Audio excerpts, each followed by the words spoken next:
কুয়েটে দেখেন বৈষম্য বিরোধী ছাত্র আন্দোলনের 7 জানুয়ারি একটা কমিটি ঘোষণা করা হয়েছে।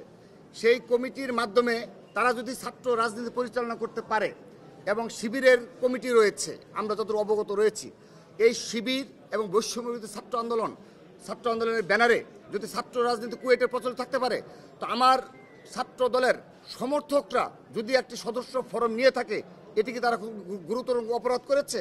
তাহলে কেন তাদের উপর এভাবে আমরা যে ভিডিও ফুটেজগুলো পাচ্ছি এখন, এবং সেই ফুটেজে দেখা যাচ্ছে যে বৈষম্য বিরোধী আহ্বায়ক, আমরা তাকে শিবিরের নেতা হিসেবেই জানি, এবং ক্যাম্পাসেও গতকাল যারা হামলা করেছে তাদের সবাইকে শিবিরের নেতা হিসেবে জানে।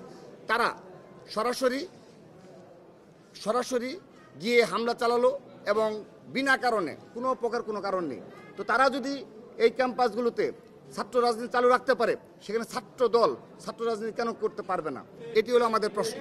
যদি বৈষম্য বিরোধী ছাত্র আন্দোলনের নামে বাংলাদেশের আর কোনো শিক্ষা প্রতিষ্ঠানে এ ধরনের বিনা কারণে আমার ছাত্র দলের সমর্থক ও কর্মীদের উপর হামলার ঘটনা ঘটে, তাহলে আমরা আজকের এই সংবাদ সম্মেলন থেকে আপনাদের মাধ্যমে তাদেরকে অবহিত করতে চাই, এই বৈষম্য বিরোধী ছাত্র আন্দোলনকে অবশ্যই দায় নিতে হবে, এটি যেন তারা সতর্ক থাকে।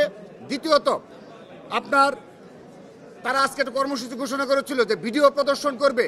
আমরা আজকে সংবাদ সম্মেলনের মধ্যে জানতে চাই, সেখানে হামলা না, সেই ভিডিও যেন প্রথম প্রদর্শন করা হয়, এবং সেই ভিডিওর মাধ্যমে তাদের জানতে চাই, সেই ভিডিও নিয়ে তারা অ্যানালাইসিস করবে, দেখার জন্য যে তারা কোনো প্রকার কোনো ব্যবস্থা নেয় কিনা, দায় স্বীকার করে কি না।